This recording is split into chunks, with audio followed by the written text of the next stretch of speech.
인사하겠습니다. 예수 이름의 권세를 믿습니다 하고 인사하겠습니다. 예수 이름의 권세를 믿습니다. 예수 이름의 권세를 믿습니다. 예, 권세를 믿습니다. 네. 한 번 더 인사할까요? 다시 보니 미남이시고 미녀이십니다.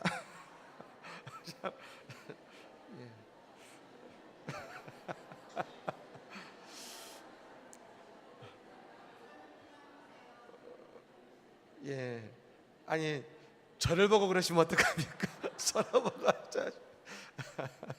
예, 감사합니다. 예, 감사합니다.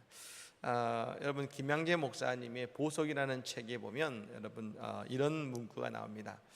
인생은 지나보지 않은 길을 가는 것이기 때문에 항상 새로운 은혜가 임하지 않으면 또 실패하게 됩니다. 날마다 새로운 은혜가 임해야 됩니다. 날마다 하나님의 말씀을 붙잡아야 되고 아침마다 새롭고 늘 새로우신 주님의 성실과 인자를 경험해야 합니다. 여러분 그런 것 같습니다. 여러분 오늘 우리가 이 자리에 모인 것도 그리고 구역으로 모인 중요한 이유는 뭡니까? 날마다 새로운 은혜를 사모해야 하기 때문에 그래야 새로운 은혜를 가지고 우리가 아직 지나지 않는 새로운 길과 그 미래로 나아갈 수 있기 때문이 아니겠습니까? 오늘 이 자리에 주님의 새로운 은혜가 우리까지 임함으로 새 역사 우리 가운데 임하기를 간절히 축복합니다. 하나님의 교회는 여러분 말씀이 살아 있어야 됩니다. 그 말씀은 그냥 읽는 것으로 끝나는 것이 아니라 그 말씀을 읽을 뿐 아니라 가르쳐야 되는 것이죠. 교회에서는 공식적으로 말씀을 가르칠 수 있는 그 역할을 가지고 있는 분들이 세 분들이 있습니다. 첫 번째는 목회자들이고 두 번째는 주일학교 선생님들이고 마지막 세 번째는 구역에서 예배를 인도하시는 구역 인도자님들이 그분들인 것입니다. 이분들은 말씀의 동역자입니다. 저는 그래서 앞으로 이 우리의 말씀의 동역자이신 우리 구역 인도자님들의 그 역할을 우리 권사님들과 안수 집사님들께서 그 역할을 다 감당하셨다 생각합니다만 오늘 이렇게 연합구역 예배를 드리는 우리 모두는 참 복 있는 사람들입니다. 여러분 구역이 이렇게 모이면 말입니다 참 의지가 되고 서로가 참 반갑습니다. 여러분이 구역에 오셨는데 우리 구역원들이 어딨나 이러다가 갑자기 한 분이 와셔서 탁 옆에 앉아주시면 어떻습니까? 그렇게 든든하죠. 든든하고 그 한 분이 되게 큰 힘이 됩니다. 얼마나 감사하고 좋은 동역자로 느껴진지 모릅니다. 여러분 우리가 늘 서로에게 이렇게 인사드리겠습니다. 아까 했으니까 서로 만날 때마다 당신이 있어 행복합니다. 늘 이렇게 이야기할 수 있어요. 나중에 구역 가서 하시면 좋겠습니다. 구역 가서 여러분 늘 이렇게 말씀해 주시면 시작할 때 여러분 구역 예배 시작하실 때 당신이 있어 행복합니다. 얼마나 좋습니까? 이 바울 사도도 참 좋은 동역자들이 많았습니다. 그 가운데 최고의 동역자는 누군가? 오늘 이 로마서의 맨 마지막에 기록하고 있는 브리스가와 아굴라 부부 두 사람이 참 바울의 좋은 동역자였던 것 같습니다. 물론 바울 주위에도 좋은 교우들이 많았습니다. 그런데 여러분 좋은 교우와 동역자는 다르지 않겠습니까? 분명 동역자라 부를 수 있는 사람은 그렇게 많지 않을 겁니다. 근데 여러분 이 부부는 바울이 뭐라 했습니까? 나의 동역자라고 부를 수 있는 그 사람이었다는 것입니다. 원래 여러분 이 브리스가와 아굴라는 이 소아시아 본도라는 지역에 출생한 유대인 부부입니다만 어디서 살았냐면 로마로 이주해서 로마에서 살았는데 그때 여러분 이 글라우디오라는 황제가 이 로마에서 유대인들을 다 쫓아내 버렸습니다. 여러분 그 갑자기 한날 한시에 유대인들을 다 나가라 해버린 것이죠. 안 나가면 죽습니다.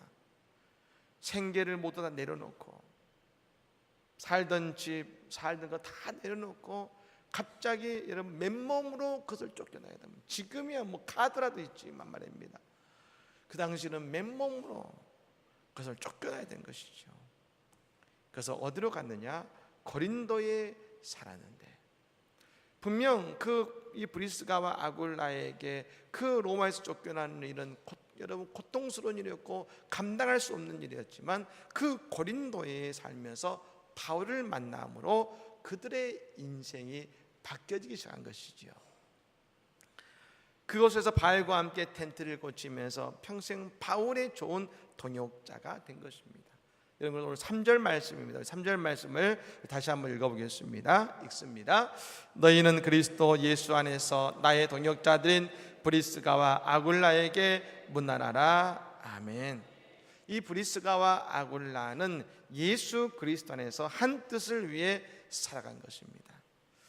여러분, 우리는 모두 다 하나님의 동역자들이고, 하나님은 지금도 하나님의 사역, 은혜의 사역 속에서 동역자를 찾고 계신다는 것입니다. 우리는 어떻게 하나님의 동역자가 될 것인가? 여러분, 많은 것이 있겠습니다만 오늘 우리는 무엇보다도 먼저 내가 내 삶의 자리에서 내가 하는 그 일 속에서 하나님의 일을 돕는 동역자가 된다고 믿고 행하는 것이 바로 오늘 우리가 먼저 하나님의 동역자가 되는 첫 번째 조건이라는 것입니다. 그건 이것입니다. 교회에서뿐 아니라 내가 집에서 농사를 짓는 분들은 내가 하나님의 농장의 농사꾼이다 생각하는 겁니다. 식당 하시는 우리 성도님 계십니까? 내가 하나님의 집에 요리사 생각하고 이 음식을 예수님께 드린다 생각하고 그 음식을 정성스럽게 준비하는 것입니다. 학교의 선생님들이십니까? 학교에서 학생들에게 하나님의 진리를 가르쳐주는 동역자가 되어야 되는 것이죠. 이렇게 하면 말입니다, 내가 하는 모든 일이 하나님의 일을 돕는 일이 되기 때문에 먼저 내 삶에서 내 일 자체에서 행복과 감사가 나오게 되는 것이죠. 근데 여집사님 계셨습니다. 아침에 여러분 일어나서 밥하고 설거지하고 청소하고 빨래하는데 말입니다, 하루는 이런 생각이 든 겁니다. 내 인생이 이러다 늙어가는구나. 그럴 때마다 우울해집니다. 내가 이러려고 사나. 근데 여러분, 어느 날 새벽 기도에 와서 은혜를 받고 집에 들어와 설거지하는데 갑자기 하나님의 말씀이 떠오른 겁니다. 너희가 먹든지 마시든지 무엇을 하든지 다 하나님의 영광을 위해 하라. 이 말씀이 딱 가슴에 탁 들어오는 거예요. 그때 이런 생각이 듭니다. 그래, 설거지도 청소도 다 하나님의 영광이 되는구나. 그때부터 그 일을 설거지할 때도 빨래를 할 때도 하는 일의 자세가 달라지는 것을 그 집사님이 느끼게 된 것이죠. 영국의 대문화인 셰익스피어가 식당에 들어가서 식사를 하려 합니다. 모든 사람들이 셰익스피어를 보면서 존경의 눈빛으로 바라보는 거죠. 저런 대문호가 있구나. 근데 여러분, 그 식당에서 일하던 한 소년이 셰익스피어를 보고 나와서 푸념합니다. 나는 언제 저는 존경받는 사람이 될 수 있을까 하고 한숨을 쉬는 겁니다. 여러분, 그때 마침 식당을 들어오던 셰익스피어가 그 말을 듣고서 소년의 등을 툭툭 두드리면서 이런 이야기를 해줍니다. 소년, 그대도 위대한 사람이 될 수 있다네. 그대가 그릇을 닦을 때 시인이 글을 쓰듯이, 화가가 그림을 그리듯이 최선을 다하면 분명 자네는 위대한 사람이 될 수 있을 거야. 여러분, 실제로 여러분 그리스도 역사에서 그런 일을 이룬 한 사람이 있습니다. 로렌스 형제라는 사람입니다. 로렌스 형제, 이 브라더 로렌스라고 하는 이 로렌스라는 사람이 자기가 수도원 수사가 되고 싶었습니다.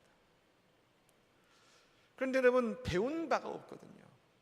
수도원에 들어갔는데 수도원은 수도사는 못 되고 뭘 했냐면 그 수도원에 있는 여러분 주방에서 음식하는 주방 일을 하게 된 것입니다. 그 일을 몇 년이냐? 20년을 합니다.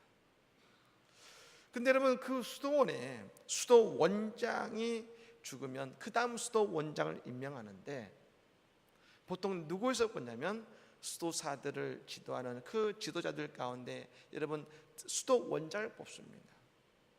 그리고 수도 원장은 누군 당연히 수도에 있는 수사들 가운데 뽑는 것이죠. 그런데 여러분, 그 수도원에서 원장으로 누가 뽑혔냐면 수도사도 돼본 적이 없는 로렌스라는 사람, 부엌에서 늘 음식밖에 하지 않았던 20년 동안 음식만 만들었던 그 로렌스라는 사람이 말입니다, 수도 원장이 된 것입니다. 지금까지 수도원의 역사 속에 그런 사람은 없었습니다. 근데 그게 왜 가능했느냐? 그는 그곳에서 음식을 만들며 예수님과 동행하고 설거지를 하면서 예수님과 함께 동행했을 때 그는 그 자리에서 하나님의 동역자가 된 것입니다. 그렇게 살아갔을 때 수도원의 모든 수사들, 모든 사람들이 그가 수도원장이 된다고 했을 때 사람들이 다 고개를 끄덕 합니다. 그래, 브로더 로렌스, 저 사람은 수도원장이 될 만한 사람이야. 사람 여러분, 그렇습니다. 우리는 다 하나님의 동역자가 될 수 있습니다. 오늘 내 삶의 자리에서 내가 하는 모든 일에서 하나님의 동역자가 되시기를 간절히 축복합니다. 오늘 본문 3절에 보면 바울이 말합니다. 나의 동역자들인 브리스가와 아굴라라 말합니다. 여러분, 저는 이 말을 통해서 참 이들은 행복한 부부라는 것을 알게 된 것 같습니다. 성경을 보면 여러분, 하나님을 위해 헌신했던 사람들이 많이 나오죠. 많은 사람들이 나옵니다. 그런데 성경 그 어디에도 부부의 이름이 동시에 나오면서 하나님의 위해 일했던 그 이름이, 부부 이름이 동시에 나온 경우는 브리스가와 아굴라밖에 없습니다. 성경이 6번 이 두 사람의 이름을 동시에 기록합니다. 이 두 사람은 로마에서 쫓겨나서 떠돌이의 삶을 살았습니다. 고린도에 갔다가 에베소에 갔다가 하면서 떠돌이의 삶을 살았습니다. 그런데 여러분, 이 두 사람은 하나님의 동역자요, 하나님이 이르는 최고의 동역자가 될 수 있었습니다. 그럼 여러분, 그게 언제 가능했는가? 두 사람이 늘 행복한 삶을 살았을 때. 여러분, 이들 부부는 어떻게 이렇게 행복하고 하나님의 좋은 동역자가 될 수 있었을까요? 그들은 늘 서로를 배려하고 살리고 일으키는 말을 한 겁니다. 김창옥 교수의 여러분 그 강의에 보면 부부가 잘 사는 부부, 행복한 부부의 특징이 두 가지가 있답니다. 첫 번째가 뭐냐면 애칭을 부른답니다. 애칭을 부른답니다. 애칭이죠. 아니면 그 뭡니까, 부인의 이름을 불러준답니다. 어떤 남편은요, 여러분 부인이 영숙씨면 영숙씨, 여기 영숙씨가 안 계신 것 같습니다. 이렇게 불러주기도 하고, 미국에서는 뭡니까, 허니, 달링, 애칭을 부른다는 겁니다. 두 번째, 이 행복한 부부의 특징이 뭐냐, 늘 격려하고 힘주는 말을 한다는 것이죠. 사람이 일을 하다 보면 안 될 때도 있고 어려울 때도 있지 않겠습니까? 여러분, 그럴 때 뭐라 하느냐? 괜찮아요. 하나님이 다시 기회를 주실 것이에요. 수고 많이 했으니까 좀 쉬어요. 다음에 잘하면 되지요. 우리 함께 이겨내요. 여보, 내가 당신을 위해 더 기도할게요. 여러분, 남편이 그런 얘기를 들으면 그 아내를 내 마음의 고향으로 여긴다는 것이죠. 근데 여러분, 다른 이런 경우가 있습니다. 내 저 인간 그럴 줄 알았어. 내 말 안 듣더니 그렇지. 그러면서 뭐라 합니까? 나는 사실만 이야기해. 여러분, 서로를 위하고 서로를 일으켜주는 말을 했을 때 그 부부가 아름다운 부부가 되지 않겠습니까? 그 부부가 서로의 좋은 동역자가 되지 않겠습니까? 초대교회 한 문서에 보면 이런 말이 있습니다. 아굴라 브리스가는 우리 중에 가장 으뜸이 되는 부부의 이상형이다. 이게 초대교회 교인들이 말하는 아굴라 브리스가의 평가였습니다. 우리 중에 가장 으뜸이 되는 부부의 이상형이다. 여러분, 두 사람의 이런 모습이 교회에서 나타났습니다. 바울의 뒤를 이어서 에베소 교회를 두 사람이 섬기고 있을 때에 바울이 떠나고 아볼로라는 목회자가 왔습니다. 이 아볼로가 학문도 좋고 성경에도 능통한데 요한의 세례만 알 뿐이지 예수의 십자가뿐 아니라 성령의 은혜를 모르는 겁니다. 브리스가 아굴라가 그것을 알고 여러분 그 밤에 조용히 아볼로를 찾아갑니다. 그리고 아볼로에게 하나님의 도를 자세히 풀어줍니다. 그리고 온전한 설교자가 될 수 있도록 도와주고 아볼로를 격려해 준 것입니다. 여러분, 이 두 사람은 바울에게도 아볼로에게도 참 좋은 동역자가 됐지 않겠습니까? 사랑하는 여러분, 우리의 가정에서 서로를 위하고 하나님의 교회에서 서로 든든한 동역자들이 되시기를 간절히 축복합니다. 마지막 여러분 세 번째로 4절 말씀을 같이 한번 읽겠습니다. 4절 말씀입니다. 어떤 동역자들이었느냐 읽습니다. 그들은 내 목숨을 위하여 자기들의 목까지도 내놓았나니 나뿐 아니라 이방인의 모든 교회도 그들에게 감사하느니라. 아멘. 여러분, 브리스가와 아굴라는 여러 차례 바울의 목숨을 구해주는 그들의 목숨을 걸고 이 바울을 구해준 일이 있었던 것 같습니다. 여러분, 바울은 이 사랑과 헌신 속에서 든든히 그리스도의 종으로서의 사역을 감당할 수 있었고 그랬기에 초대교회는 늘 든든히 서갈 수 있었던 것이죠. 여러분, 한국교회의 역사에 보면 위대한 목사님들이 참 많으십니다. 근데 여러분, 그 위대한 목사님들이 참 많으신데 우리가 보지 못하는 한 가지가 있습니다. 그 목사님들에는 반드시 위대한 장로님들이 계시다는 겁니다. 주기철 목사님, 여러분 한국교회 그 위대한 그 신앙에 지키신 순교하신 목사님 주기철 목사님 계십니다. 그 목사님이 위대한 목사님 될 수 있었던 것은 뭐냐면 그분 옆에는 스승이었던 조만식 장로님께서 늘 그 목사님의 목회를 든든히 받쳐주셨기 때문에 그런 것이죠. 한경기 목사님 얼마나 위대한 우리 한국교회의 목사님이십니까?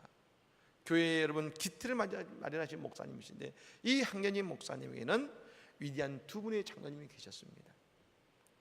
첫 번째 이 장로님은 6.25 때 영락교회가 이렇게 지어졌는데 말입니다. 특히 영락교회는 북에서 오신 분들이 많이 계시지 않습니까? 6.25가 터지자 한경기 목사님께서 교회를 지키고 교회에서 순교하겠다고 교회를 지키고 있는데 그 한 장로님이 오셔서 목사님은 부산에 가셔서 영락교인들 이끄셔야 됩니다. 내가 지킬 테니까 목사님은 부산으로 가십시오. 목사님께 여러분 했을 때 그 장로님이 그 교회를 지키시다가 순교하신 것이죠. 목사님은 평생 그 장로님에 대한 생명의 빚을 지고 살아가셨답니다. 오늘 바울이 브리스길라와 아굴라에게처럼 말입니다. 또 한 분의 장로님이 계셨는데 이 장로님은 이 목사님이 은퇴하신 이후에 남한 산성에 집을 짓고 사셨는데 한경기 목사님이 노년에 치매가 오셨어요. 근데 그 장로님께서 목사님의 험한 모습을 그것에 함께 거하시면서 다 감추어 주시고 목사님의 마지막 죽음의 자리까지 지키셨던 그 장로님이 계셨다는 것이죠. 여러분, 그렇기 때문에 영락교회도 그 교회도 한국교회의 위대한 사역을 감당하는 복된 교회가 된 것 아니겠습니까? 여러분, 바울에게 아굴라 브리스가는 그런 존재들이었던 것입니다. 사랑하는 여러분, 하나님은 지금도 우리 가운데 믿음의 동역자를 찾고 계십니다. 우리 구역 안에서 우리 교회 안에서 하나님의 동역자로 우리 모두 다 우뚝 세워줌을 통해서 우리의 가정이 살아나고 내 삶의 자리가 살아나고 우리 구역이 부흥되고 교회가 부흥되고 그래서 이 안성 땅이 살아나는 놀라운 은혜 역사가 우리 가운데 있기를 간절히 원합니다. 우리 모두 다 이 하나님의 통역자가 되는 우리 모든 성도가 되기를 예수님으로 간절히 축복합니다. 아멘. 우리 찬양하겠습니다. 예수보다 더 좋은 친구 없네.